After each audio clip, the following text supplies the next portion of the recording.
Bonsoir et bienvenue à tous pour cette émission spéciale, ici en direct du boulevard Malesherbes de Paris, en direct de l'association Croissance Plus. Cette première émission des dialogues stratégiques, présentée par Véronique Angers, la rédactrice en chef des dialogues stratégiques. Nous sommes en direct sur le site Agoravox et nous sommes live tweetés sur le hashtag DS1, retenez bien DS1. À tout moment, cette émission étant participative, vous pourrez poser des questions bien sûr, ici dans la salle, c'est en public. Derrière votre écran, chez vous, vous pourrez poser des questions sur le chat et sur Twitter, donc DS1, le hashtag. Moi, je m'appelle Éloi et je suis le passeur de vos questions. Donc, quand vous les posez, elles arrivent ici et je les poserai à nos invités. C'est parti pour la première émission des dialogues stratégiques. Véronique Angers, je vous cède le micro. Merci Éloi. Bonsoir. Avant de lancer ce débat intitulé « L'entreprise de la nouvelle ère » avec Joël de René et Philippe Dessertine, que je suis très heureuse d'accueillir, je tiens à remercier Olivier Duhat, président de l'Association des entrepreneurs de croissance, Croissance Plus, et Florence Després, directrice générale, qui nous accueillent ce soir dans leurs locaux. Bonsoir Joël de René. Bonsoir. Vous êtes prospectiviste, écrivain, conseiller de la présidence de la Cité des Sciences et de l'Industrie de la Villette, président exécutif de Biotics International, conseiller du Premier ministre mauricien sur le projet Maurice Île Durable. Vous êtes également personnalité de l'économie numérique 2012.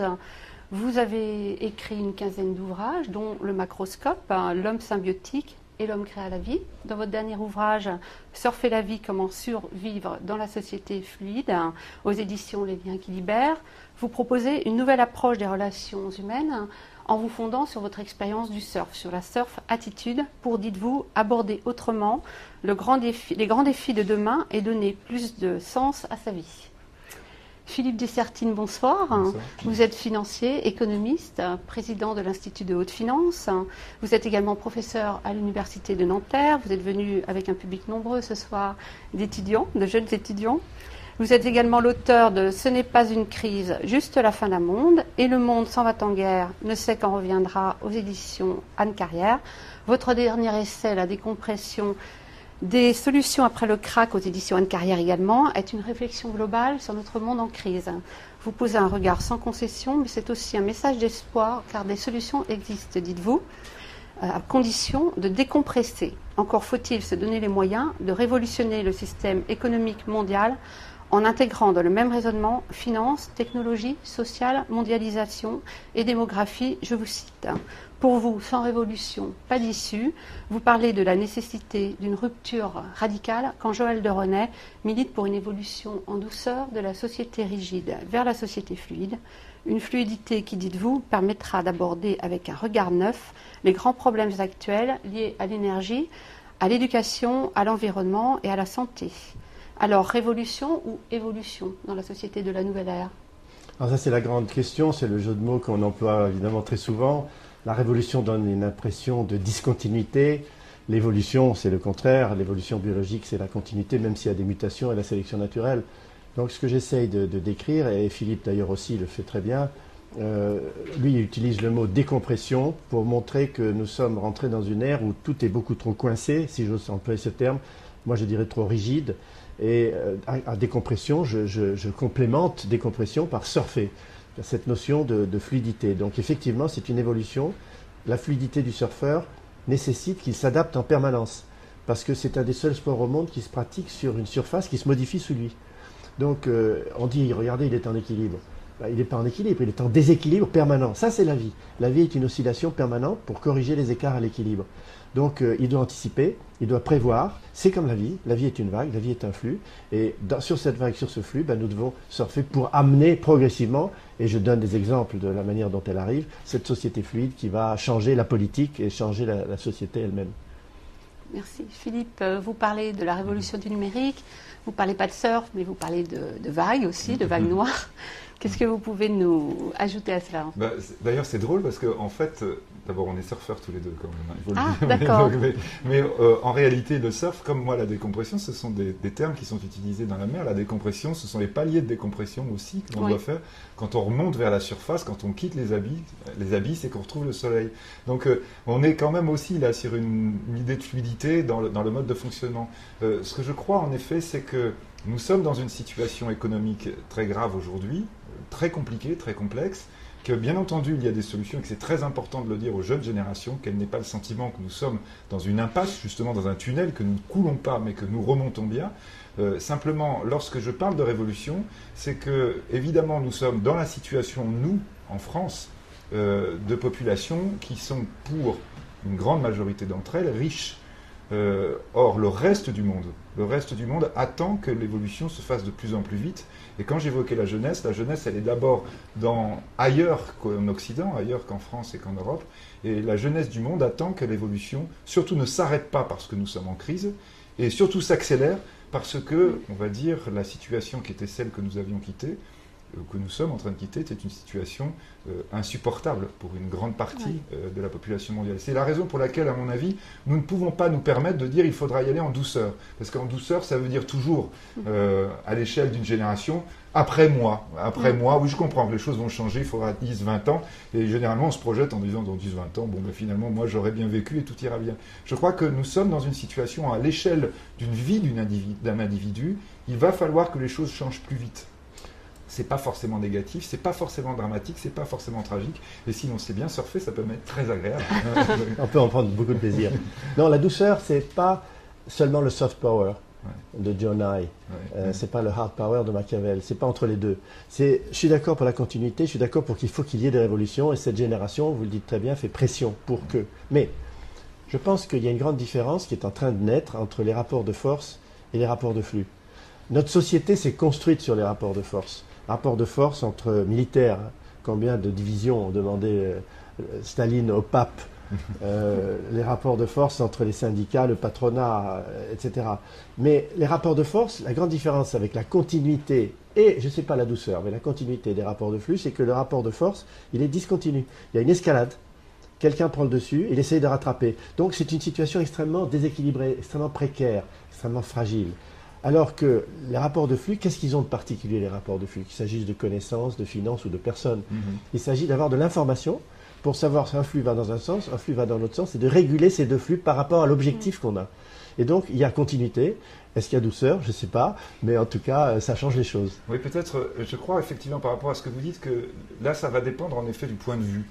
Je crois en effet que l'un des problèmes majeurs que nous aurions et que nous avons en ce moment, ce serait par exemple de dire aux pays émergents, et souvent ils sont au cœur de la réflexion actuellement, on va prendre la Chine ou l'Inde par exemple, les deux grands pays émergents, en disant vous venez dans un modèle qui est le nôtre, on va se rendre compte que ça ne marche pas et on va tous essayer de modifier les choses ensemble. Je crois que c'est ça le problème, c'est que la douceur ou la fluidité va pouvoir se faire dans ces pays qui, très vite, on leur dit ne venez pas vers notre modèle parce que notre modèle clairement ne tient pas la route s'il est appliqué, ne serait-ce que par vous. Si on rajoute 3 milliards d'individus dans le modèle qui est le modèle de consommation que nous vivons, eh bien, il est clair que le système ne tient pas, donc n'y venez pas.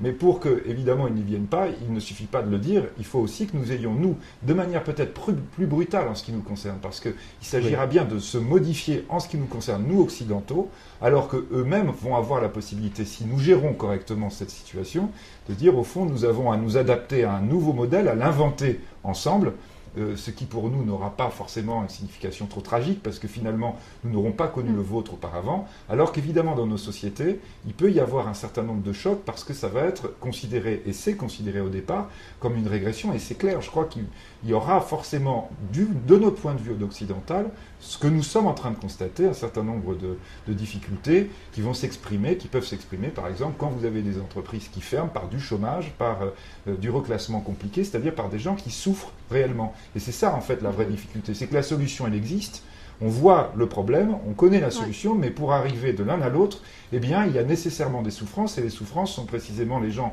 en général, les plus vulnérables, qui vont les prendre de plein fouet. D'accord. Quand on dit aux milliards de gens, c'est-à-dire 80% de la population mondiale, ne faites pas la même chose que nous, effectivement, c'est difficile à entendre aussi pour ces gens-là. Et qu'est-ce qu'on leur propose dans ces cas-là en contrepartie? En ce moment, on est surtout dans le... Alors, peut-être là, Joël de René, qui est encore bien plus spécialiste que moi sur cette question, pourra l'évoquer, au niveau de la biologie ou des sciences. En fait, actuellement, on est surtout en train de vouloir expliquer qu'il y a un constat d'impasse. Ce que l'on voit dans les grands sommets climatiques actuellement, et malheureusement d'ailleurs, on s'aperçoit que c'est un message que n'entendent pas nécessairement toutes les populations émergentes, en tout cas les gouvernements qui les représentent, on pense à la Chine peut-être, mais aussi qui est difficile à faire passer avec les pays les plus développés, en particulier par les États-Unis. C'est-à-dire que le problème là de l'impasse est la première prise de conscience qu'on essaie aujourd'hui de pratiquer. Oui. Comment les impasses, si vous permettez, si tu permets, les impasses, c'est le fait que des grands secteurs, qui sont les secteurs de la société de la connaissance, dans laquelle on rentre, hein, on est tous d'accord pour dire qu'on est en train de quitter progressivement la société de la croissance matérielle, de la possession d'objets, pour aller vers une société de l'échange, du partage, ce que j'appelle aussi la société fluide, d'une certaine manière. Les sujets d'éducation, la santé, l'agroalimentaire, la pharmacie, l'industrie pharmaceutique, la santé, je parle de la santé, la e-santé, l'environnement et l'énergie. Ces sujets-là, nous sommes, nous, occidentaux, dans des impasses. Je ne dis pas que la Chine, le Brésil, enfin les BRIC, ont trouvé des solutions, eux, pour s'en sortir. Mais si vous les regardez de près, qu'est-ce que ça implique ? Ça implique que le mode traditionnel politique de gestion de ces grands sujets, que je ne vais pas répéter, il est pyramidal. Il est pyramidal, c'est-à-dire un chef d'État ou un ministre, un gouvernement qui va essayer de faire passer des lois, des réglementations pour que ça aille dans le bon sens. Or, ça ne peut fonctionner que dans la vision globale, dans la vision systémique des interdépendances de ces grands sujets entre eux. Si on prend le cas de l'énergie, par exemple, je prône le mariage, et vous aussi, du numérique et de l'énergétique.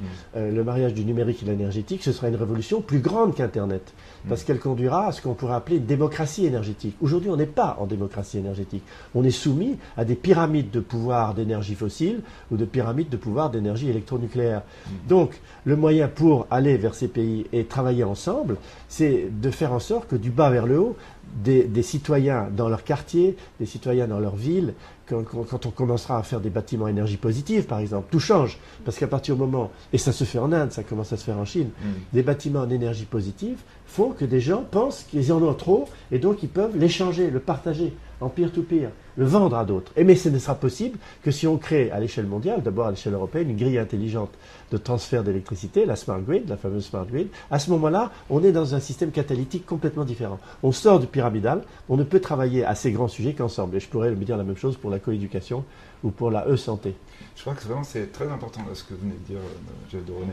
Vraiment sur les deux points. Peut-être quand vous avez parlé de l'aspect pyramidal, qui est vraiment le mode de fonctionnement actuel, non seulement des différentes sociétés de différents pays, mais même de la communauté internationale. C'est-à-dire on attend que le sommet est décidé, et le sommet aujourd'hui, c'est les pays à plus fort PIB qui sont réellement, par exemple, aux manettes de tous les organismes internationaux, voire même quand ce sont des organismes financiers qui ont la totalité des droits de vote. Je pense au FMI, par exemple. En réalité, les grands pays riches tiennent le FMI, point. Donc là, ce qui est intéressant, à mon avis, c'est de bien dire que ce que l'on voit dans les impasses, c'est que la pyramide risque en effet de ne pas fonctionner comme elle fonctionnait avant. C'est-à-dire que le sommet n'ira pas de lui-même, et je crois vraiment les derniers sommets que nous avons eus énergétiques le démontrent. C'est-à-dire que les pays les plus riches ne vont pas nécessairement vers ce qu'ils devraient, et les gouvernements des pays les plus riches ne le font vraiment que sous la pression extraordinaire de leur population, ce qui pour le moment n'est pas le cas. Donc il y a vraiment l'idée que là, ça n'est pas du sommet qu'il faut attendre. C'est-à-dire, quand on aura décidé, peut-être les choses vont changer. C'est dire réellement, et là je crois que c'est très très important à bien sentir, que ce que nous montre au fond Internet, ce que nous montre la révolution du numérique, c'est que chaque citoyen, chaque personne peut avoir un pouvoir. Et c'est vrai que dans mon dernier livre, j'avais beaucoup insisté sur un épisode qui m'avait semblé tellement important parce que justement il était représentatif de ça, c'était les printemps arabes. Oui. C'est-à-dire que le printemps arabe commence avec une petite personne, toute petite, dans un endroit tout petit, c'est-à-dire du point de vue économique qui veut rien dire, une ville qui compte rien en termes économiques dans le monde, et dans cette ville, quelqu'un qui compte vraiment rien, mais qui va, effectivement de manière tragique, parce qu'il est jeune et qui va se suicider, tout d'un coup, il va, par cette minuscule étincelle, provoquer mettre le feu aux poudres. Alors, je pense qu'il y a quelque chose de positif là-dedans. Il y a évidemment quelque chose d'extrêmement inquiétant aussi. Mais je crois que c'est vraiment l'exemple, l'archétype de l'exemple, et en plus d'ailleurs la propagation se faisant beaucoup par les réseaux sociaux, du fait qu'aujourd'hui, le citoyen, l'être humain doit se dire « j'ai ma part de responsabilité, j'ai aussi ma part de pouvoir ». Alors justement, si tu permets, justement, la question de la pyramide, on y revient, c'est le bottom-up par rapport au top-down. La question de la pyramide, c'est que les gens dont vous parlez, ils n'ont plus confiance dans le système actuel représentatif. Ils n'ont plus confiance. Alors, il existe et il a des avantages énormes, c'est que le système représentatif, il crée des couches de frottement sociétal, si j'ose dire. C'est-à-dire, il évite des court-circuits sociétaux. Chacun va dans le sens de son propre intérêt, qu'il s'agisse d'un élu local, d'un maire, d'un député, et la pyramide est remontée comme ça avec des avantages, des lenteurs, parfois de la corruption, parfois des ambitions démesurées pour être élu. Mais le système fonctionne un peu comme ça. Et ce qui se passe maintenant, c'est qu'avec le numérique, plus la rue, plus la télé. Il ne faut pas oublier que les indignés, Occupy Wall Street, le printemps érable, le printemps arabe, c'est le numérique pour réunir les gens, et les Twitter, les textos. La rue, on se voit, on monte son pouvoir, et la télé. C'est pas violent, mais ça montre que quelque chose est en train d'exister. Et ça existe non seulement pour la politique, vous l'avez très bien dit, mais je pense que pour l'industrie aussi. J'ai parlé au début d'Internet des entreprises unipersonnelles multinationales. Ça a fait rigoler. Mais des entreprises unipersonnelles multinationales, c'est possible grâce à justement le numérique, les réseaux sociaux et les effets d'amplification. Alors les effets d'amplification, je termine là-dessus parce que je vais tout à fait dans votre sens. Les effets d'amplification peuvent être un tsunami qui va dans le très mauvais sens. Le fameux film L'innocence des musulmans est un film qui a fait le tour du monde, qui a été amplifié, qui a été repris, retraité, et donc il faut que l'on sache jusqu'où va le numérique dans la mesure où ce flux peut être un tsunami, ou il peut être un flux calibré et conduire à des résultats et à des créations. Personne ne maîtrise le numérique en fait. Non, et surtout ça démarre pas. comme une... Non, Véronique, j'étais auditionné par une grande sénatrice, pour ne pas la nommer, Madame Morin de Sailly, récemment, qui participe à un rapport sur la gouvernance numérique de l'Europe. Gouvernance numérique de l'Europe. Magnifique sujet. Donc elle a dû signer plein de gens. Et elle me posait la question, elle me disait, est-ce que vous ne pensez pas que l'Europe pourrait avoir un rôle de contrôle, parce que par notre histoire, notre tradition politique, économique, philosophique, sociétale, humaine, on pourrait apporter des éléments de régulation de ce grand bazar, c'est pas elle qui dit ça, c'est moi, qui s'appelle Internet. Mais moi je ne crois pas. Je crois que c'est de vouloir contrôler un écosystème. Franchement, ce serait comme de contrôler l'écosystème dans lequel nous vivons et nous respirons, c'est-à-dire l'oxygène, l'air, la pluie, mais la photosynthèse. Mais il s'autorégule cet écosystème. Alors, de toute façon. Peut-il s'autoréguler? Tu dis, il s'autorégule, mais peut-il s'autoréguler? Est-ce que l'autorégulation de l'écosystème, c'est la co-régulation citoyenne? Si oui, j'y crois, mais à partir de quelle vision régalienne des gouvernements? Un accompagnement, une catalyse ou un contrôle? Moi, je suis plutôt pour l'accompagnement et la catalyse que le contrôle. Mais le politique, il a un kit d'usage qui s'appelle la réglementation et il applique son kit d'usage partout chaque fois qu'il le peut. C'est intéressant aussi d'ailleurs de voir que le raisonnement français, de ce point de vue, parce que là, quand on parle en français, donc nécessairement avec des Français qui écoutent plus que d'autres, on va dire, mais la France a un vrai problème par rapport à ça. Dès qu'elle parle de régulation, dès qu'elle va dire, là il y a un problème, comment on va faire, comment on va pouvoir encadrer la chose. Ça. La France a aussi un problème d'ailleurs avec la notion de propriété. Parce qu'on disait la communauté, c'est quelque chose d'extrêmement passionnant du numérique. C'est vraiment un endroit où la propriété n'est plus intégrée. Et ça, pour les vieux Romains que nous sommes, ça pose un énorme problème. Le précaré. Nous, on commence par définir un endroit dans lequel nous sommes propriétaires, même s'il n'y a rien dedans. C'est vraiment la fondation de Rome. Quoi. On délimite ses frontières. On fait un truc, un trait par terre, ça c'est chez nous. On marque son territoire. Et là, personne n'a le droit de venir. Personne, effectivement, n'a intérêt, n'a la volonté d'y venir au début. Ça, c'est le vrai problème que nous avons par rapport à... On l'a vu avec les droits d'auteur, on l'a vu avec Adopi. Au lieu de se mettre ensemble autour d'une table, avec les jeunes créateurs, avec les gens du vrai business, avec les politiques, on a édicté une série de lois, je ne dis même pas les noms tellement ils vont disparaître. Et ça, c'est typiquement le problème. Mais on voit que les citoyens, justement, eux, prennent le pouvoir et décident qu'il n'y a pas de protection de droits d'auteur, puisque tout circule, il y a un partage, une coopération. Mais aussi, il faut protéger les droits d'auteur. C'est ça le dilemme. Le dilemme, c'est d'inventer des nouveaux modèles économiques. C'est pas de dire on protège ou on protège pas. Mais comment on invente, alors, c'est-à-dire qu'il y a un gradient. On voit toujours les choses de manière binaire. C'est ou. Non, c'est et. C'est du gris, du blanc ici, du noir, du gris. Donc il y a toute une série de possibilités extrêmement bien décrites par Chris Anderson dans son premier livre, The Long Tail d'abord, et ensuite dans son second, l'économie du free economics, où il décrit très très bien toutes les possibilités qui existent de gagner de l'argent avec du gratuit. Donc on peut trouver, mais il faut se réunir, se concerter, se mettre ensemble, et en particulier avec la génération montante. Alors là, pour le coup, quand même, là je voudrais revenir sur l'Europe, parce que l'Europe, à mon avis, elle est quand même intéressante si, non pas, elle envisage les choses comme les Français le voudraient, c'est-à-dire en disant, on va créer une sorte, ça va être très très bien, on va créer un truc très très contraignant sur un gros espace très riche. Pas mal, ça. Mais c'est ce que font les Chinois. Hein. Oui, alors. Ça, eux, carrément, ils ont décidé, ils sont un milliard. Et là, pour le coup, d'ailleurs, eux. Ils ont leur Internet. Et leur Internet, et ils nous contrôlent très très durement. Oui, très contrôlé quand même. Je dirais tellement durement même qu'on a une vraie censure, etc. Donc, voire même, ils s'arrêtent brutalement quand on dit pendant 3 jours, bon, ils développent des idées qui nous plaisent pas, donc on les arrête totalement. Ce qui s'est passé il y a quelques semaines, on n'en parle pas assez en Occident, ce sont quand même des choses qui se produisent pour une communauté d'1,3 milliard de personnes. Quand même, ça devrait nous concerner un tout petit peu. Bon, mais si on parle de l'Europe, l'Europe pourrait être intéressante de ce point de vue parce que l'Europe est quand même, depuis, on va dire, ces épreuves terribles qu'ont été les guerres mondiales, un endroit où on a réfléchi à la manière dont chacun doit vivre ensemble, même si, a priori, tous les intérêts ne sont pas convergents. Donc ça veut dire qu'on est quand même dans une approche qui, à mon avis, est quelque chose qui préfigure de manière assez intéressante le nouvel espace économique, c'est-à-dire une approche d'abord de liberté, d'abord où chacun peut faire ce qu'il veut dans son coin, ça s'appelle un pays ou ça s'appelle un individu, et où simplement après, on a une sorte de règle qui va permettre de contrôler a posteriori. En disant, s'il y a quelque chose qui ne va vraiment pas dans l'organisation, là, on se met d'accord pour avoir un pouvoir de rectification, voire même, et c'est tout le problème d'ailleurs qu'on a en ce moment en Europe, de sanctions. En disant, quand manifestement les gens qui utilisent leur liberté l'utilisent de manière vraiment, on va dire pas, je cherche le terme qui serait correspondant à faire en anglais, loyal, on va dire. Oui, voilà. Le maker movement, je l'appelle les doers. Les doers, oui, c'est ça.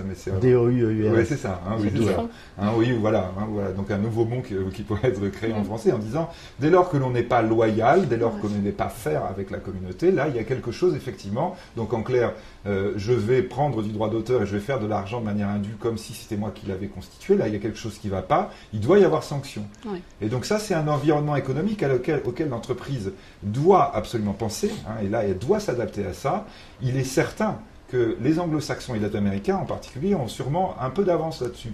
Parce que c'est quelque chose qui est quand même, on va dire, un fondement de leur espace, qui était au départ un espace géographique tellement gigantesque, qu'il était quand même dans cette idée de liberté de chacun, avec l'idée de sanctions, d'ailleurs parfois sanctions extrêmement dures, extrêmement fortes. Le Second Amendment. Voilà, a posteriori. Alors je voudrais vous... Je trouve que je n'ai pas ou très bien compris ou je ne suis pas d'accord. Je vais essayer de le dire.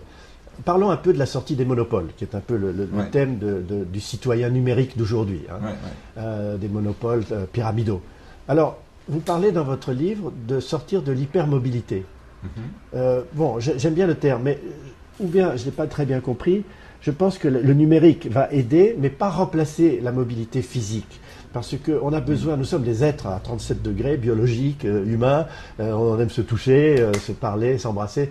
Donc le numérique pur, l'hypermobilité du numérique, on n'y croit pas trop. D'abord, je donne un petit exemple, MIT a mis en ligne 3400 cours numériques, ça n'a pas marché, parce qu'il manquait le lien humain. Il n'y avait pas le contact humain. Maintenant, ils ont changé, et ils ont fait... Maintenant, mais au début, ça ne marchait pas. Alors, je reviens à cette notion de mobilité. J'ai développé 3 concepts rapidement et vous allez me dire comment vous situez votre hypermobilité là-dedans.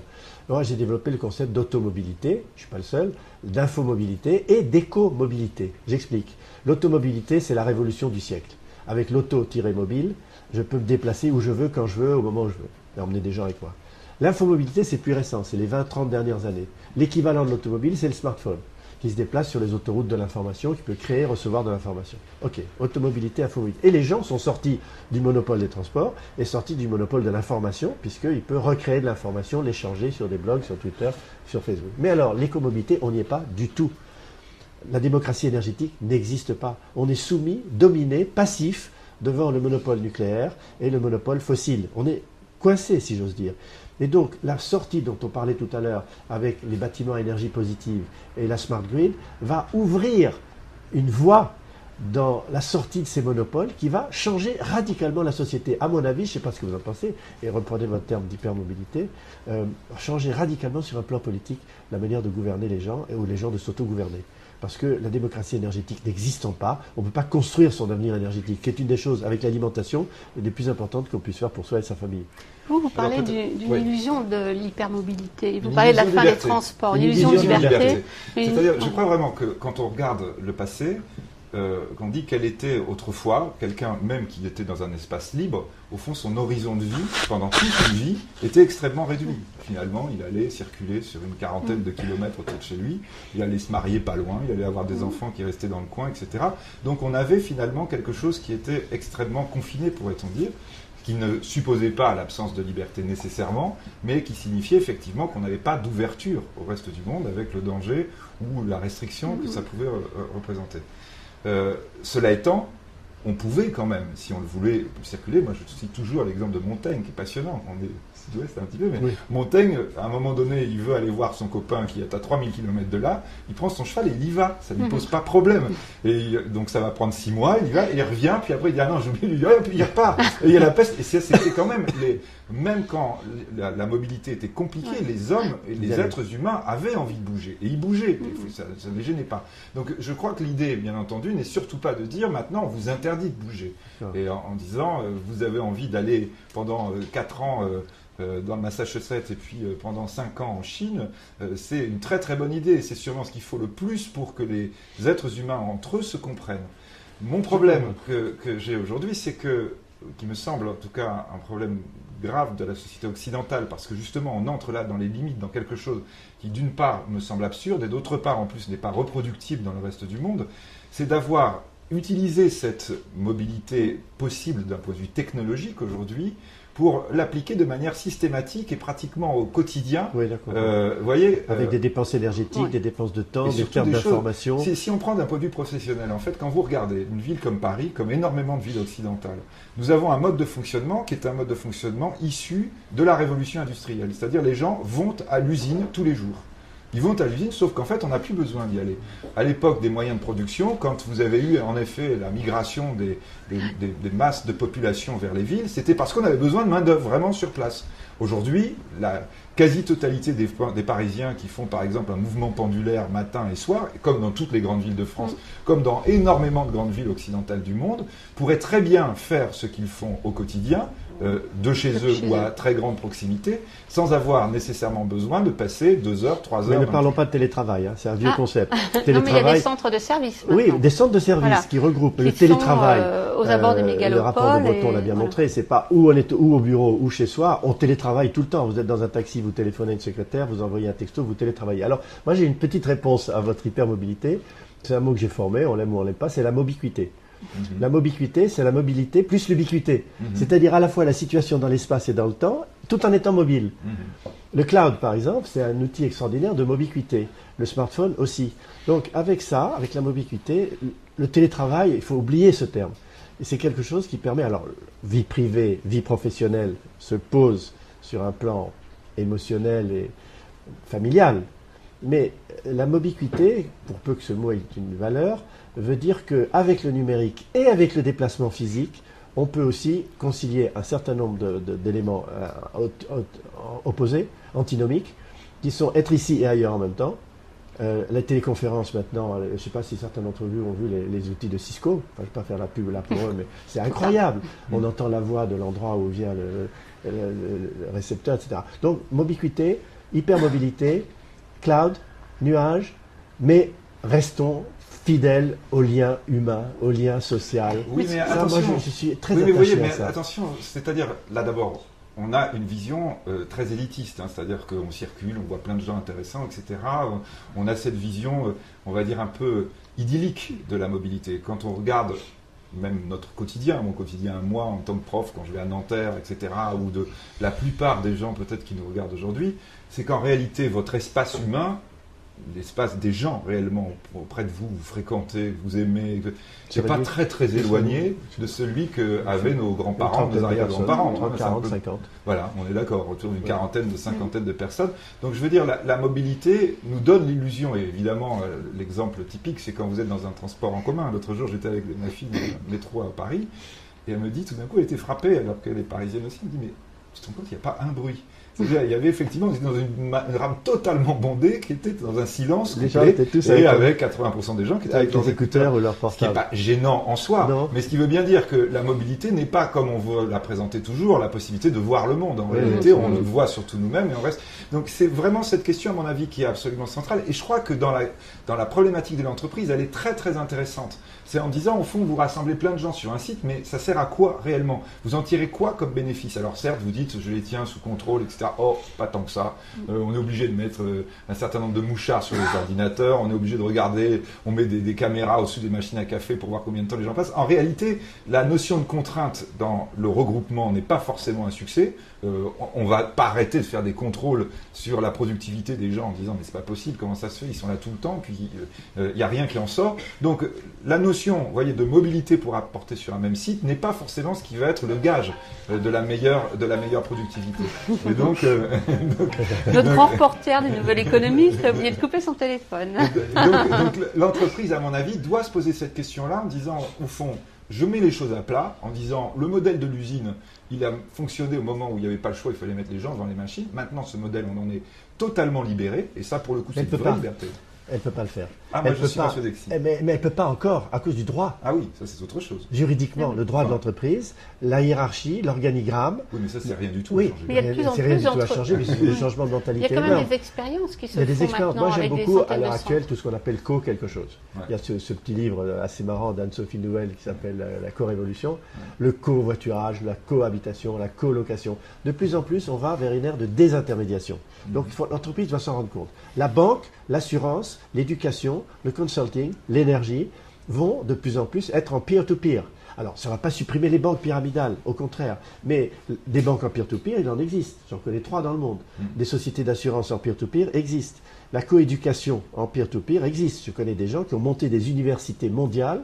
Un Français, Clément Delangue, qui est passé sur TED, génial, il a monté Unishared, qui est une université où les apprenants et les enseignants se partagent. Donc le co-quelque chose va changer l'entreprise, la forcer à la changer par un rapport de force, là, par un rapport de flux.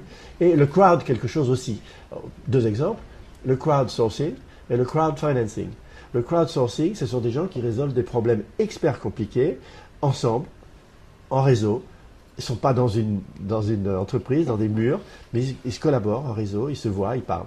Et le crowdfinancing, c'est absolument incroyable. Ce sont des sociétés Internet. Il y a par exemple KissKissBankBank, le nom incroyable, qui permet de donner de l'argent à des jeunes entrepreneurs pour lancer leur start-up sans rien attendre. J'ai un gars du MIT, un jeune étudiant qui est venu me voir à l'Université l'autre jour. Il a eu 150 000 $ de KissKissBankBank pour son idée absolument géniale. C'est un petit module carré avec des pièces magnétiques autour qu'il assemble comme un Lego pour faire des panneaux solaires, recharger un iPhone, etc. Il a été à Hong Kong et il a fait fabriquer ses premières séries. Maintenant, il y a 3 industriels français qui sont intéressés. Ça commence à se faire en France aussi. Hein. Comment ? Ça commence à exister en France aussi. Ça oui. commence aussi en France. Donc, ce que je voulais dire, c'est le co-quelque chose. Et dans le livre de Anne-Sophie Nouvel, il y a 10 pages de liens Internet. Et le crowd quelque chose vont faire pression sur l'entreprise. Parce que sa rigidité actuelle due au droit de l'entreprise, comme je disais, à son organigramme et au pouvoir, parce que le patron d'entreprise à qui on dit le pouvoir est partagé, c'est plus vous, il n'aime pas trop. Oui, alors moi je pense en effet que l'entreprise a changé. Peut-être des changements de structure juridique, ça sûrement, mais enfin à la limite, moi à mon avis, ça c'est des choses sur lesquelles d'abord il y a quand même énormément de dérivations possibles, puis en plus le droit, on va dire, suit la société à toute vitesse. En revanche, par rapport à tout ce que nous évoquons, c'est vrai que là, il y a de l'investissement à faire du point de vue de la société elle-même. C'est-à-dire que lorsqu'on est en train d'évoquer tout ça est possible aujourd'hui. Vraiment, on peut très très vite migrer vers un nouveau système économique. Et peut-être que parmi les gens qui nous regardent, il y a des chefs d'entreprise qui disent mais oui, c'est vrai que moi, à la limite, je peux très vite. Moi, j'en ai rencontré beaucoup de chefs d'entreprise aujourd'hui qui sont déjà en train de faire ces changements. Mais ensuite, après, la question qu'on pose, c'est de dire au fond, est-ce que nous avons pensé notre société, est-ce que nous pensons nos investissements dans cette direction ? Et le pouvoir. Est-ce que vous ne croyez pas qu'un des principaux blocages au passage d'une société pyramidale rigide à une société fluide, c'est effectivement le fait qu'on n'abandonne pas le pouvoir, mais que le pouvoir se transmute dans une forme différente de pouvoir. Le pouvoir transversal où les gens se font confiance, les gens partagent. L'idée de Robert Axelrod du win-win, donnant-donnant, c'est magnifique. Ça marche pas toujours. Donc je pense que ce qui crispe cette évolution, et pas cette révolution, c'est le rapport au pouvoir. Je décris dans mon livre John Hay de Harvard, Soft Power, Machiavel et Foucault. J'ai pris les trois exprès, parce que Foucault se situe un peu entre les deux. Machiavel. De la folie, lui, en plus. C'est vrai aussi. Qui est enfermé. Le pouvoir dur, Ouais. c'est le pouvoir du pouvoir. Avoir du pouvoir, c'est un pouvoir dur. Un pouvoir soft, c'est pour ça que beaucoup de grands sujets qui nous passionnent, nous tous, et vous au dialogue stratégique, toi au dialogue stratégique, Pas grave, on avait dit vous, mais... J'ai l'habitude de la télévision, il faut toujours que vous voyez les journalistes. Exactement. Je me méfie. Mais tu fais comme tu veux. Donc c'est la difficulté d'y aller, et il y a plein d'idées dans l'énergie, dans le numérique, dans la coéducation, etc. C'est pas porteur de pouvoir. Oui.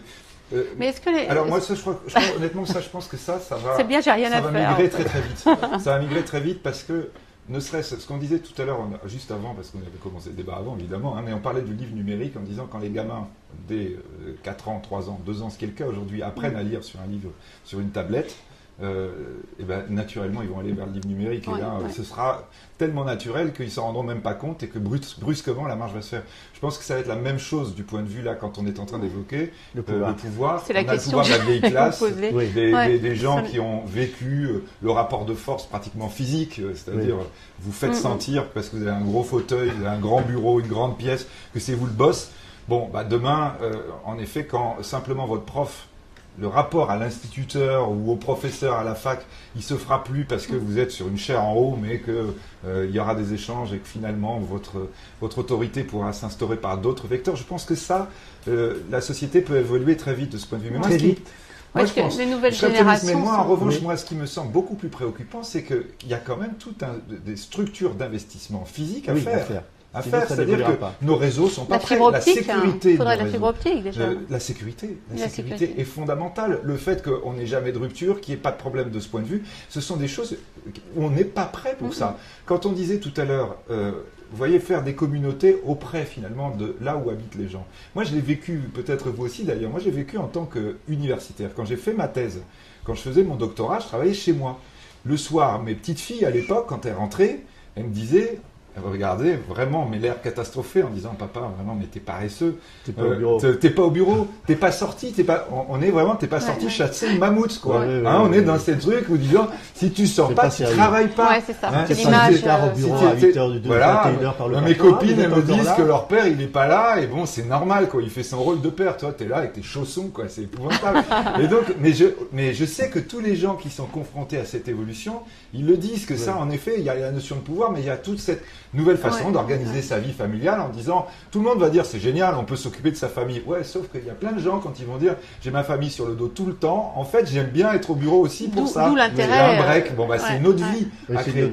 Mais ça, les investissements ne suivent pas. Mais ça veut dire c'est des investissements, ça veut dire que oui, bah, il faut comprendre que les gens, il faut la nouvelle façon de travailler, c'est pas nécessairement tout le temps chez soi en chaussons avec ses enfants autour de soi, c'est pas forcément bon de vivre comme ça. Ce qu'on disait tout à l'heure, c'est pas raisonner de dire même plus 50 personnes, c'est les 3 personnes autour de soi et là effectivement plus supporter son conjoint au bout de 6 mois, ses enfants au bout de 2 ans, c'est ça le problème. Je ne sais pas si on peut en parler là maintenant dans la critique de l'autorité, puisqu'on parle de l'autorité, du pouvoir pyramidal de la personne en haut. Alors, la génération, la NetGen, la génération Y, en 15-25 ans. Qui a du mal à supporter l'autorité, justement. Justement. Alors, qu'est-ce qu'elle fait? Me semble-t-il, peut-être je me trompe complètement. Je regarde ce qui se passe autour de moi. On reçoit à la Villette, à l'université, 3 millions de personnes. La moitié ont 25 ans. J'ai 9 petits-enfants. Ils ont des amis de petits-enfants. Ils regardent. Bon, on essaie de les voir vivre. La critique de l'autorité, qui est les parents, les profs, le politique, le curé, le médecin, enfin, tout ce qui vous préconise une conduite à tenir, ils le critiquent tellement qu'ils assument leur liberté dans le danger. Je m'explique. Bon, c'est vraiment frappant. On leur dit qu'on ne conduit pas trop vite, en moto c'est dangereux, ils le font. Fume pas du cannabis, et beaucoup le font. Fais pas du binge drinking, les jeunes filles. Je ne sais pas si vous avez des filles de 14-15 ans, mais elles ont déjà plus. Beaucoup plus. Elles vont dans des boîtes, elles boivent. Bon, mais c'est le propre de tous les jeunes aussi.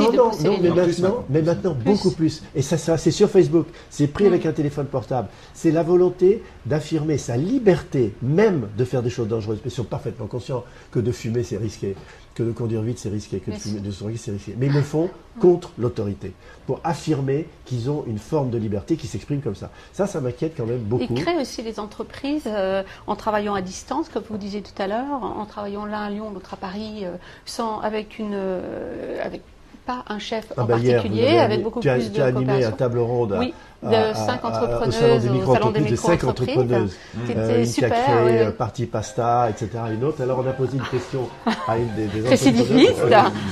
Là, quand même, on va vous mettre dehors, Jacques. On a dit, mais comment vous faites pour être mère de famille, Oui, parce c'est qu'elle est mère de ça, famille, faut- comment vous faites pour être à la fois au bureau, de revenir à la maison, de faire les courses, etc. Elle a dit, je sais, j'ai la solution. Elle a Il faut un super mec. Voilà, elle a un super mec. Oui, ce qui n'était pas la bonne solution, parce que c'est pas le même problème à l'envers. Oui, mais ça, alors, donc là, quand on revient sur l'organisation sociale et la notion du pouvoir, alors peut-être là, moi, je suis plus optimiste en disant, je crois vraiment que c'est probablement la manifestation alors d'une révolution, ou en tout cas d'un changement tellement profond de nos sociétés qui est en train de se manifester.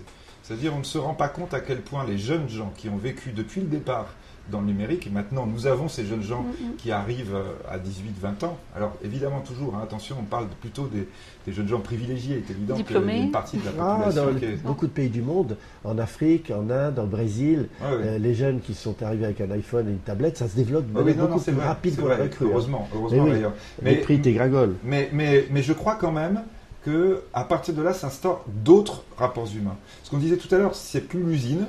Que ce soit plus l'usine, ça change tout. Moi, j'ai rencontré un chef d'entreprise vraiment qui marchait très très bien, qui faisait des développements de jeux numériques. Je l'avais rencontré à Bruxelles. Ils étaient associés à un Belge et des Californiens. Et en fait, tout leur personnel, mais ils avaient vraiment, leur société marchait du feu de Dieu, tout leur personnel était partout dans le monde. Et en fait, leur relation avec leurs jeunes gens qui travaillaient entre parenthèses jour et nuit, parce que c'est ça aussi le principe, c'est-à-dire que quand vous êtes libre de travailler, vous y prenez tellement de plaisir que vous n'arrêtez plus de le faire. C'est ça, il n'y a plus de... Leur mode de fonctionnement, c'était de dire, nous, on doit leur fournir. En fait, l'idée, c'était de dire avant, les gens venaient au bureau, les gens qui adoraient le numérique, ils venaient au bureau parce qu'ils avaient un équipement formidable au bureau. Maintenant, il est mieux chez eux. Et donc là, leur critère de recrutement, c'était de dire, on demande aux jeunes gens qu'on a repérés, qui nous semblent vraiment très très bien, on leur dit c'est quoi votre équipement de rêve encore, mais vous n'avez jamais pu vous payer. Et le gars le décrit, le lendemain il était livré en disant voilà, et quand tu veux un truc, tu nous le demandes. Alors ça, c'est un des conseils que je donne aux entreprises qui me demandent des conseils. Beaucoup d'entre eux me disent mais comment aller aussi vite, comment tout ce que vous nous racontez sur la révolution du numérique, on peut l'intégrer chez nous dans notre entreprise. Je réponds de manière schématique, il y a deux choses très importantes. Il faut que sur votre intranet, que vous soyez une petite entreprise ou une grande, vous importiez les outils du net. Il faut que sur votre intranet, vous ayez Facebook, mais une version Facebook modérée par un Community Area Manager, un wiki professionnel, où les gens écrivent des choses pour expliquer aux autres comment ils font ça. Il faut des blogs, et les gens vont en Chine, ils racontent ce qu'ils ont vu, comment ils l'ont vécu, des forums, des chats, etc.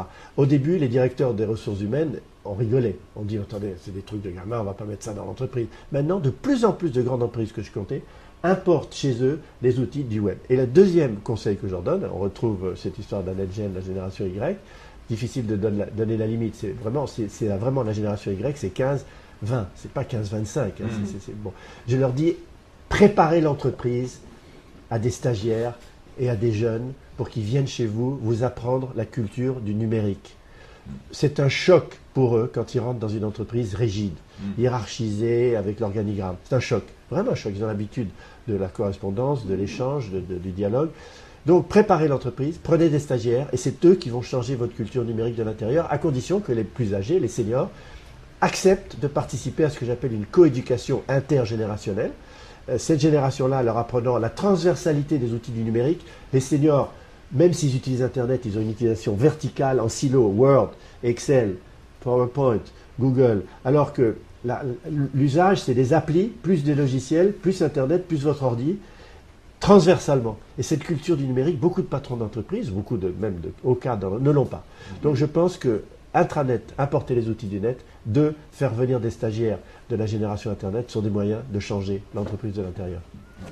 On va prendre quelques... Alors, je ne sais pas si je devais juste terminer là-dessus comme une sorte de conclusion, ce serait de dire, par rapport à ce nouveau pouvoir, cette nouvelle façon de fonctionner du point de vue professionnel, je crois que c'est très important, en fait, par rapport à ce qu'on disait, c'est la circulation d'informations, qui est l'essence même de la liberté. Pour revenir à la notion qu'on évoquait tout à l'heure, la première liberté, en fait, c'est pas le déplacement, c'est la liberté de l'information complète. Oui. Et à partir de là, ça veut dire en effet que le pouvoir, la hiérarchie, le fait que vous ayez un aîné ou quelqu'un que vous allez supposer comme plus important que vous, va provenir du fait que vous avez de l'information qui vient de lui et qui vous démontre en effet ça. Et c'est à mon avis quelque chose de très intéressant dans le mode de fonctionnement, c'est-à-dire que contrairement à la vieille entreprise dans laquelle le pouvoir c'est garder l'information, plus vous avez d'informations, plus vous en savez, plus vous êtes fort. C'est exactement l'inverse. Oui. Et donc ça c'est quelque chose aussi quelque chose dans lequel je suis persuadé les jeunes générations sont éduquées, commencent déjà à fonctionner comme ça.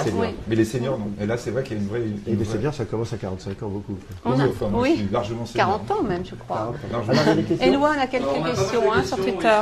Sur Agoravox et sur Twitter. De questions et de commentaires, d'ailleurs. Alors, des commentaires un petit peu amusants. Joël de Ronet, pourquoi n'avez-vous pas créé Google, par exemple? Ça, c'est pas un petit commentaire de on m'a piqué l'idée. Je peux juste rebondir là-dessus. C'est vrai que c'est pas normal que ce soit que les Américains qui aient toujours créé ces sociétés numériques. Dans la précédente révolution, on pouvait dire oui, c'est les États-Unis.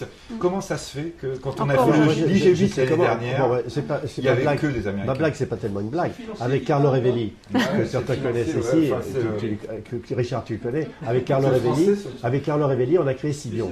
C'est ybion.fr, qui était une entreprise de recherche d'informations, avant que Google soit Google, bien avant. Parce que mon idée du net, c'était que ce sera un énorme moteur de recherche. Retrouver de l'information sur le net. Je le disais depuis 15 ans, ce truc-là. Maintenant, pour moi, ça va être l'éducation Internet. Enfin bon, c'est rechercher. Bon, donc, on a eu cette idée de Sibion, mais ce qui s'est passé, c'est que le venture capital américain, plus la propension à donner aux gens la chance de se tromper, d'échouer. Et quand on a échoué, on vous dit on vous reprêtera de l'argent parce que moi, vous ne ferez pas la bêtise que vous avez fait quand vous avez échoué, etc. Cette facilité de création d'entreprises américaines fait que des boîtes comme Google, Amazon, GAFA, vous savez qu'on les appelle GAFA. Vous savez que c'est GAFA. Oui, c'est ça. C'est Google, Amazon, Facebook. On va écouter Éloi. Autre question, remarque, mais parce que Monsieur de Sertine aussi a une petite remarque. Est-ce que c'est Ludovic qui vous demande si vous êtes allé au salon de l'auto ou qui parler des voitures et de la fin de l'automobile? Je suis pas allé au salon de l'auto, effectivement, mais j'ai une voiture. J'ai une voiture, je veux dire. Et c'est évident que là, quand on est... Pardon ? À essence ? Oui, à essence en plus. Oui, l'hybride. Ouais, bah alors je n'utilise pas beaucoup, mais je veux dire, moi je prends le métro. C'est toujours facile, hein. Ouais, je suis venu en métro, etc. Moi, je prends le métro, le d'accord. Train, mais faut être clair quand même, hein. Vous voyez, c'est quand même très pratique. Quand on est, mais non, c'est pas qu'on est très pratique, c'est que je suis stupide moi-même, quoi. Je veux dire, quand on est en train, on n'est pas en train de donner des leçons aux gens. Est-ce que vous pourriez faire autrement ?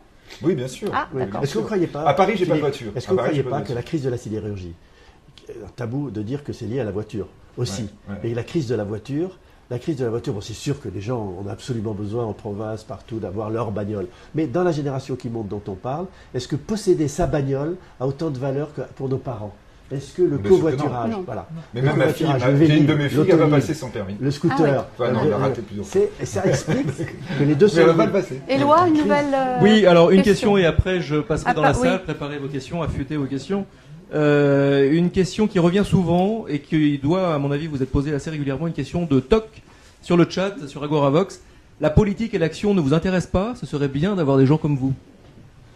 La politique, est-ce que c'est quelque chose qui vous avez des ambitions politiques? Je pense pas. Je préfère l'influence, je préfère tenter, j'espère, d'influencer les hommes politiques et les femmes politiques. J'ai été souvent sollicité pour des postes importants, mais la politique telle qu'elle est, avec le système représentatif, ne convient pas à mon espoir d'influencer le cours des choses. Mon pays d'abord, le monde peut-être ensuite d'une manière très prétentieuse. Moi, donc j'ai toujours refusé. Par rapport à tout ce qu'on évoque et les choses sur lesquelles on travaille, et moi je travaille depuis longtemps là-dessus, le problème surtout c'est qu'il ne faut pas que ce soit récupéré par un côté politique ou l'autre.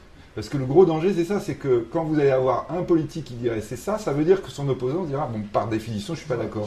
Or là on est sur des sujets qui doivent être absolument des sujets de consensus, absolument. Et donc notre premier boulot c'est ça à mon avis, c'est justement pas être récupéré ou pas vouloir apparaître, ce qui est tentant parfois quand même, parce que ça. C'est très tentant. Hein, et vous devez être sollicité, j'imagine. Oui, mais c'est ça. Donc mais il faut se méfier parce qu'ils s'empressent de dire faites partie de mon club de réflexion. Oui, ils vous disent ça en tête à tête et le lendemain vous trouvez dans la presse que vous faites partie du club de réflexion de X ou Y. Une autre et vous avez Z contre vous. Question Éloi, puis après. Est-ce qu'il y a des questions ici dans la salle chez Croissance Plus? Jacques Secondy. Monsieur au téléphone. Le nouvel économiste qui est avec nous. Bonjour. Je partais un peu de votre exemple du début sur les pays émergents qui ne devraient pas adopter notre modèle. Mais comment c'est possible? Puis vous appelez une rupture. Est-ce que le meilleur moyen d'avoir cette rupture, c'est pas justement les laisser adopter ce modèle, et puis là, il y aura une redistribution des cartes. Non, sauf qu'on est d'accord, sauf que ça pète, quoi. C'est-à-dire que si vous avez chaque Chinois qui a notre équipement automobile, notre équipement en télévision, notre équipement en climatiseur, rien que les Chinois, ça pète, quoi. On est déjà à une situation, et là je crois que vous voyez, on a eu en France, on est spécialisé des querelles qui servent à rien, mais on a eu une querelle pour savoir s'il y avait réchauffement climatique ou pas. Mais dans l'état actuel des choses, si vous mettez la Chine consommatrice comme les États-Unis, le système ne marche pas. Le problème, c'est que quand vous dites aux pays émergents, vous ne pouvez pas faire comme nous, on ne peut pas continuer, nous, d'avoir exactement le même comportement. C'est-à-dire que ceux qui peuvent investir aujourd'hui, parce que c'est des gros investissements à faire, qui doivent vraiment très très vite changer, c'est nous. C'est nous qui devons dire, voilà, on est en train de changer, et vous, si vous avez envie, suivez-nous. Mais on ne peut pas leur dire, non, nous on continue, mais vous savez, c'est vraiment une impasse. Mais vous, changez, parce que franchement, sinon, on va avoir un gros problème. C'est là la vraie question qui se pose pour nous, occidentaux. Et c'est là, évidemment, le désespoir qu'on a dans les sommets climatiques, quoi, où on est les premiers à dire, non, mais en fait, ça va être un peu compliqué, vous comprenez, le chômage, machin, etc. C'est des choses lourdes à porter pour l'Occident. Vous avez le reste du monde qui nous regarde en disant, se fiche de nous, quoi. Donc on doit montrer l'exemple.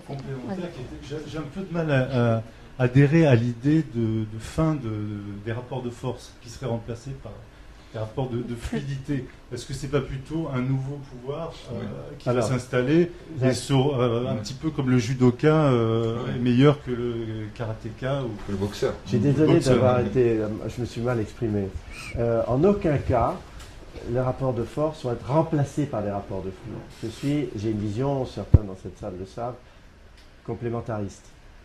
C'est pas le ou, c'est le et. Prenez l'électricité. Le rapport de force en électricité, c'est la différence de potentiel. Et le rapport de flux, c'est l'intensité. L'un ne marche pas sans l'autre. Donc il y a nécessité de complémentarité. Donc on a besoin de rapports de force. On a besoin de structures pyramidales pendant encore longtemps, et peut-être tout le temps. Et les rapports de flux s'établissent dans un contexte différent, dans une émotion différente, dans un altruisme différent, dans un partage, dans une générosité, dans une solidarité, qui n'est pas le propre des rapports de force. Donc ça change. Mais pas les structures elles-mêmes. Elles se modifient lentement. C'est vraiment le cas de l'Europe qu'on évoquait tout à l'heure, à mon avis, est très bon à représenter. C'est-à-dire il y a bien des rapports de force en Europe, mais il y a bien cette idée aussi, à partir du moment où, notamment, on est dans une logique de liberté et de démocratie, donc vraiment au sens propre, et là on revient vraiment à cette notion de liberté d'information, donc de démocratie, de base de la démocratie. À partir de là, les rapports de force s'instaurent sur des choses différentes. C'est pas qui peuvent générer des conflits. Attention. Je peux me permettre. Pour l'Europe, c'est pas assez partagé. On a fait l'Europe administrative, l'Europe économique. D'abord, avant c'était le marché commun, le marché avant l'Europe de l'acier, Euratom, etc.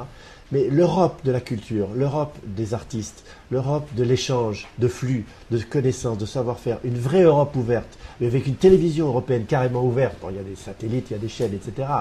Arte, c'est déjà pas mal entre la France et l'Allemagne, mais cette Europe-là, cette Europe des gens, comme le dit très bien Edgar Morin, une communauté de destin, on l'a pas encore faite, cette Europe-là. Et les Lumières, alors tout à l'heure vous parliez de le fait que l'Europe peut apporter parce qu'on a une bonne expérience des rapports sociaux, des rapports humains et des conflits. Mais il faut remonter aussi aux Lumières. L'Europe peut énormément apporter dans la tradition des Lumières, c'est-à-dire dans la tradition de l'ouverture de la connaissance à tous et de l'art. Mais là, c'est pas le cas en Europe. Là, je suis pas sûr avec vous, Joël, que ce soit vers ça qu'il faille aller, parce que je crois qu'au contraire, aujourd'hui, l'immense diversité du monde finit par faire peur à l'être humain. Et donc, ce qui est intéressant dans l'Europe, c'est que l'Europe arrive à préserver sa communauté, aussi bien dans l'État, en disant on va faire, et en disant on fonctionne ensemble. Et ça, à mon avis, c'est pas complètement idiot. Où il faut aller beaucoup plus loin, c'est en effet dans le fait que les uns ne doivent pas aller contre les autres en utilisant la règle commune. Absolument. Mais dire on doit être dans un énorme melting pot. Non, ça, je suis pas d'accord. Je n'ai pas vraiment dit ça. Je me suis mal exprimé. C'est la diversité dans l'unité. Oui, mais on pourrait faire tout un débat sur cette question. Mais j'ai peur que notre public soit un peu frustré, ça peut pas s'exprimer. De toute manière, ça pourrait durer des heures et des heures. Oui, parce qu'il y a tout est intéressant. Vous êtes passionnés tous les deux. J'ai d'autres questions, mais je vois monsieur dans le public, madame également. Alors voilà, j'ai l'impression d'être un reporter. MBD. Je vous donne le micro, madame. Merci. Solange Saint-Caroman. Je reviens sur l'entreprise et le pouvoir, parce que, en fait, c'est vrai que je partage un peu cet avis qu'il va être difficile de passer du pouvoir pyramidal à moi ce que j'appelle l'entreprise neuronale, c'est-à-dire un réseau, voilà. Et en fait, le principe repose sur les valeurs et sur les fondements essentiels. Et quand on intervient dans une entreprise, justement parce que, par exemple, il y a eu 25 fusions-acquisitions dans les 5 ans, et que d'un seul coup, c'est un réel problème, parce que dans toutes les business units, ils sont paniqués, ils sont aux mains des financiers, la hiérarchie n'a plus de sens pour eux, ils sont perdus. Donc à ce moment-là, le président vous dit, il faut intervenir, il faut faire quelque chose. Vous remettez du sens dans l'entreprise, vous remettez les valeurs, et vous faites comprendre à cette hiérarchie que justement la productivité va augmenter. Et d'un seul coup, elle augmente délibérément. Je suis d'accord. Hein? Et d'ailleurs, c'est pas un hasard si dans le livre Surfer la vie, il se termine par les 7 grandes valeurs, les 7 piliers de la sagesse, finalement. Voilà. Et en fait, je voulais écrire un livre sur les valeurs, la sagesse et le pouvoir. Oui. Et j'ai cherché le lien. Et c'est en attendant des vagues, un guettari, dans l'eau, que je me suis dit finalement, mais voilà le lien. Le lien, c'est la fluidité, c'est le flux. Oui. Et c'est le lien entre les trois. Et donc, c'est pour ça qu'à la fin, il y a ce chapitre. Mais je suis 100% d'accord avec vous. L'entreprise ne peut changer, se transformer en entreprise, en réseau partagé, que s'il y a des valeurs, si on est enraciné dans des valeurs et enraciné dans l'histoire. Ça, c'est une première chose. La deuxième chose, c'est le fait que l'entreprise du futur ne sera plus aussi gigantesque. Elle va se partager, se morceler, parce que justement, elle sera en réseau. Donc, elle va être dans ce qu'on appelle aujourd'hui les territoires. C'est un phénomène biologique, ça. Voilà, Ouais. on est d'accord. Hein, on est d'accord. On est d'accord. La différenciation, ça s'appelle la différenciation. Moi, je suis pas sûr du tout. Hein. Enfin, en fait, j'en sais rien. Et je crois que vraiment, l'économie et l'histoire des hommes nous apprend qu'on est toujours persuadé d'une évolution et que c'est exactement l'inverse qui se passe. Je veux dire, le fait qu'une entreprise soit éclatée ne signifie pas nécessairement que la grande taille va disparaître, voire même au contraire. Elle peut très bien devenir de plus en plus grande, de plus en plus tentaculaire. Et ce que vous disiez tout à l'heure sur, sur les rachats et ventes d'entreprises multiples, ça, alors, je suis entièrement d'accord avec vous. Et je pense que là, il y a un problème qui n'est pas un problème du monde moderne, mais qui est un problème de la monnaie dans le monde moderne. C'est-à-dire qu'on a mis trop de monnaie dans le monde moderne, et du coup, quand il y a trop de monnaie, on ne sait plus quoi en faire, et tout, on a fini par faire des rachats successifs, parce qu'il n'y a rien d'autre à faire. Donc ça, je crois que c'est un des aspects sur lesquels... Donc, mais en revanche, ensuite, dans la notion de pouvoir, si on est vraiment dans une approche beaucoup plus longue, le pouvoir, évidemment, il va se baser sur le contrôle toujours de ce que l'on va faire. Et quand on évoque le fait qu'on soit en système de réseau, ça ne signifie pas qu'on n'est pas contrôlé. Et là, le contrôle, il réapparaît, et il peut être évidemment le facteur coercitif. Et là, il ne faut pas rêver, ça ne veut pas dire le fait qu'on parle d'une nouvelle forme d'entreprise, ça ne signifie pas que ça va être un élément qui sera complètement génial et dans lequel on pourra s'épanouir. Il y aura un contrôle, et ce contrôle signifie en effet un pouvoir relativement, forcément, avec un caractère oppressif. Là, on revient vraiment sur la porte de Foucault. On ne peut pas en discuter malheureusement, on n'a pas le temps, mais c'est on va passer la question de la neutralité d'Internet. On va vous poursuivrez peut-être tout à l'heure. Richard Collin avait On a une autre question, monsieur Collin. Neutralité. Oui, Richard Collin. Moi, ça fait des années que je travaille sur ce que j'appelle la next entreprise. Et je veux m'adresser à vous, monsieur Sertine, parce que j'ai l'impression qu'on est tous optimistes, on est dans une vision. C'est quand même pas le monde des bisounours. Hein. On ne va pas parler de Goldman Sachs, mais on pourrait en parler. C'est-à-dire que quelque part aujourd'hui, encore une fois, il y a des scénarios qui sont des scénarios de rupture ou des scénarios de révolution, j'y crois pas trop, mais d'évolution, je suis assez d'accord avec Joël.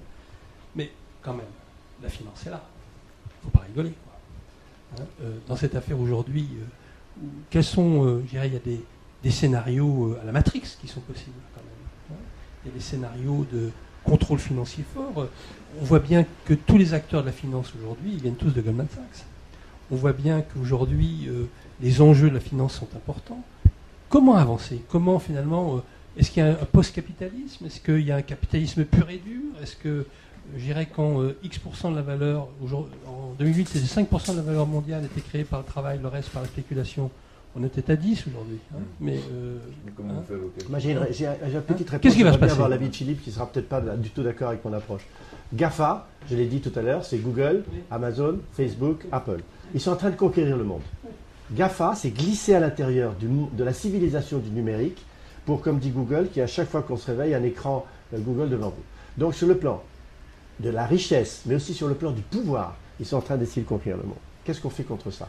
Je crois que GAFA contient les propres germes de sa autodestruction à l'intérieur. On l'a un peu vu avec Facebook, on va le voir un peu plus loin. Par ailleurs, d'autres pays, on a mentionné la Chine, ont une volonté de s'autonomiser et créer un pouvoir, un poids énorme.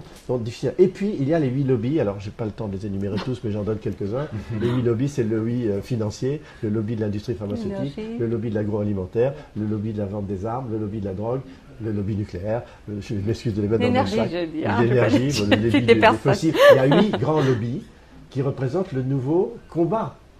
Marx, c'était assez simple, si j'ose dire. C'était le capital, le travail. L'un opposé, les droits des uns et les droits des autres. Là, il y a 8 grands lobbies qui tiennent le monde et qui influencent les politiques. Plus GAFA, plus la Chine, plus d'autres. Alors, comment on fait? Donc, c'est les citoyens qui changeront ça. Tu as dit tout à l'heure, ça ne peut pas venir d'en haut. C'est les citoyens. Philippe, vous voulez répondre? Oui, mais moi, je pense quand même, vraiment, vous voyez, par exemple, même quand on parle de la finance, je connais un peu, mais... non, vous connaissez jamais Gaulle, non, mais... ou de même Goldman Sachs, je crois que... Là, sincèrement, ce sont des outils de domination de l'Occident. Il faut arrêter de penser que la finance, c'est 40 personnes qui... c'est l'Occident, c'est le bras armé de l'Occident et du problème qu'a l'Occident lorsqu'il voit émerger des pays aujourd'hui qui sont appelés à le dépasser. C'est ça notre problème aujourd'hui. Cette crise représente ce problème-là. Alors là, quand vous me dites, est-ce que l'Occident va accepter ça?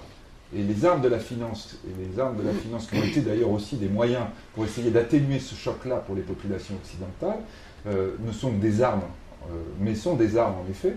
Et donc la vraie question qui va se poser, ça va être de savoir, est-ce que, au fond, l'ensemble de la population mondiale va avoir un avantage tel qu'elle pourra dépasser ce risque ou cette peur qu'elle a d'elle-même, ou qu'elle a des puissances montantes. Je crois que la vraie question qui va se poser, si la finance devait servir, on va dire, de rempart à un moment donné, c'est d'abord parce qu'on serait en train de représenter une opposition. Vraiment, le risque de conflit qui n'a jamais été aussi fort à partir du moment où nous avons décidé de fonctionner ensemble, quand vous êtes bien séparés, quand vous avez les pauvres d'un côté très très pauvres et les riches de l'autre, et en plus avec un mur entre les deux, eh ben, normalement vous dites il n'y aura jamais de rencontre des uns avec les autres, tout va bien. À partir du moment où vous les faites se rencontrer, et où en effet maintenant on va sur une rencontre de plus en plus rapide, de plus en plus forte, vous avez le risque de l'angoisse de ceux qui sont en haut. Mais Philippe, je ne suis pas trop d'accord sur cet occidental. Je ne suis pas trop d'accord sur cet occidental. Ouais. Le BRIC, Brésil, Russie, Inde, Chine, aussi, quand Soros, dans son livre, dit que la finance mondiale est contrôlée par 300 personnes. Vous avez dit 40. Il dit 300 personnes. On les connaît, on va les citer. Non, on va pas les citer. Mais les Chinois manipulent. Je crois que c'est un mythe total des Américains, en particulier. Les Chinois manipulent les actions, les Indiens aussi. Je vois qu'il y a une influence mondiale, pas seulement occidentale. Et donc la vraie idée, c'est une idée de régulation que doit faire le monde et que doivent accepter les Occidentaux. Et aujourd'hui, on est vraiment confronté à ça sur la question financière, c'est qu'on voit que le vrai problème auquel on se heurte, c'est que politiquement, l'Occident ne veut pas. Politiquement, parce qu'il se rend bien compte de la conséquence. Et les 300 que sortent les Américains, que sortent Soros, c'est une rigolade. Le seul qui contrôle, c'est le président des États-Unis, pour l'ensemble des citoyens des États-Unis. Bien sûr, Goldman Sachs est simplement le bras armé du gouvernement américain, des citoyens américains, exactement comme la force des GI, c'est la même chose. Donc le truc facile et simple, c'est de dire, regardez, là, il y a Big Brother, c'est lui qui suffit d'abattre. Ce serait beaucoup trop simple, c'est plus compliqué que ça. Et on voit que, évidemment, Obama n'est pas le good guy qu'on croyait, ou que les Occidentaux et les Européens ne sont pas nécessairement ceux qui veulent le bien de tout le monde entier. Philippe, on va prendre une dernière question parce qu'on doit... Pronétaires de tous les pays, unissez-vous. On va prendre une dernière question de Michel Autier, puisqu'après on rend l'antenne dans quelques minutes. Pronétaires. Pronétaires de tous les pays. Michel Autier, si vous voulez poser votre question. Moi, je suis un peu embêté parce que je suis d'accord avec tout ce que vous dites, mais j'ai l'impression qu'il y a un point aveugle dans tout ce que vous dites. C'est-à-dire que toute cette domination dont on parle, elle est liée à quelque chose qui est le respect du droit. C'est-à-dire qu'il n'y a pas d'analyse du droit et de ce système de règles à une époque où on accepte de tout fluidifier. La grande mode, c'est de faire du droit, c'est-à-dire de faire du dur. Donc je n'arrive pas à comprendre la contradiction qu'il y a entre le fait que l'ambition de quelqu'un de jeune qui veut gagner de l'argent consiste non pas à faire une entreprise, mais à travailler sur le droit, c'est-à-dire à travailler sur le durcissement des rapports sociaux. Et au point qu'on ne s'en rend même plus compte, puisque quand on veut traiter d'un problème fondamental dans la liberté de l'information, qui est le problème du droit d'auteur, on pense que le problème, c'est le droit d'auteur. Alors que le droit, c'est ce qui empêche de résoudre le vrai problème, qui est la rétribution des auteurs. Alors, est-ce qu'on pourrait imaginer, en prenant les choses d'une autre façon, que si le droit est une façon de réguler les rapports entre les personnes, l'avenir, c'est d'inventer de nouvelles façons de réguler les rapports entre les gens. Et que, effectivement, les gens qui refusent les droits d'auteur sont des gens qui disent, nous, en tant qu'auteurs, on va construire de nouvelles règles avec nos lecteurs et avec les autres auteurs qui se passeront du droit. Et à partir de ce moment-là, ça marche. Mais ce qui est cette analyse de dissolution du droit, eh bien, je trouve qu'elle est absente de toutes nos réflexions, y compris de la mienne. Et j'aimerais bien savoir si vous connaissez des auteurs qui font une réflexion sur... Il y en a qui publient gratuitement sur Internet. En face de vous, il y a des auteurs qui scatchent livres gratuits sur Internet. Mais c'est peut-être... mais je pense que là, si on rebondit sur la question précédente, c'est sur ce qu'on disait tout à l'heure, sur le fait qu'on a une logique du droit qui est une logique qui est inadaptée à la nouvelle forme de société. Ça ne veut pas dire pour autant, par rapport à la question qu'on évoquait tout à l'heure sur l'entreprise, qu'on va vers une société sans droit. C'est pas ça l'idée. C'est l'idée, en effet, qu'il y a un autre droit, une autre façon de définir le droit. Et je suis pas d'accord avec vous, c'est pas du tout neutre de dire c'est des questions importantes. Qu'il y ait des gamins qui aujourd'hui s'intéressent à ça, ils ont raison. Le droit, c'est le premier ciment d'une société. On veut pas une absence de société. Même au niveau mondial, c'est pas la disparition de la société, parce que là, ce serait le bazar ou ce serait la jungle. La seule chose, effectivement, vous avez raison, c'est que le droit ancien n'est pas adapté du tout. Notre façon de dire, ce qu'on disait tout à l'heure, on fait une règle et on dit, il n'y a rien au milieu et après on verra quelque chose. Non, c'est sûr, ça ne marche plus. Et donc là, il y a une autre façon, et là, quand on évoquait la finance, c'est sûrement un des postes avancés du monde aujourd'hui où on est en train de réfléchir à l'autre façon de faire le droit. Et on se rend compte que c'est super compliqué parce que immédiatement, quand les acteurs sont là en face les uns des autres, ils se disent, oula, je suis en train de perdre. Et dans le droit, en fait, c'est ça le principe. C'est évidemment qu'il y a des gens, et même soi-même, on va nécessairement perdre. Et ça, c'est la vraie difficulté de la liberté. C'est d'accepter un droit dans lequel je vais forcément avoir quelque chose à perdre. Et peut-être parce qu'il y a une confusion entre le droit et la règle. C'est-à-dire que peut-être que réguler... Il manque un micro. Pas pareil. Sans micro, ça va être un tout petit peu plus compliqué. On va terminer ici, parce qu'on est censé rendre l'antenne à 30, il est déjà 37. Donc merci à tout le monde. C'était un premier dialogue stratégique en direct, filmé avec la complicité de Triple C. Merci à Agoravox également qui nous accueille au-delà des limites. Joël de René, vous serez à la Cité de la Réussite, alors je sais plus. Dimanche 21 octobre à partir de 16h30 avec Jacques Attali. Sur le partage dans le cadre de la Cité de la Réussite à la Sorbonne. Philippe Dessertine, vous participez à un débat demain avec Alexandre Adler à 15h dans le cadre du Forum de l'investissement. Et votre nouveau livre, Le Guet du Tigre, toujours chez Anne Carrière, paraît ces jours-ci, je crois. Le 8 novembre, le jour du 18e congrès du Parti communiste chinois. Ah, donc ce n'est pas un hasard. En plus, ça se passe c'est un thriller géopolitique qui se passe en Chine. Donc pour revoir ce débat en podcast, pour trouver des informations sur nos invités, vous vous connectez sur lesdialoguestratégiques.com, triple-c.fr ou agoravox.fr. Merci d'avoir suivi cette émission et j'espère à une prochaine fois. Bonne soirée. Bravo.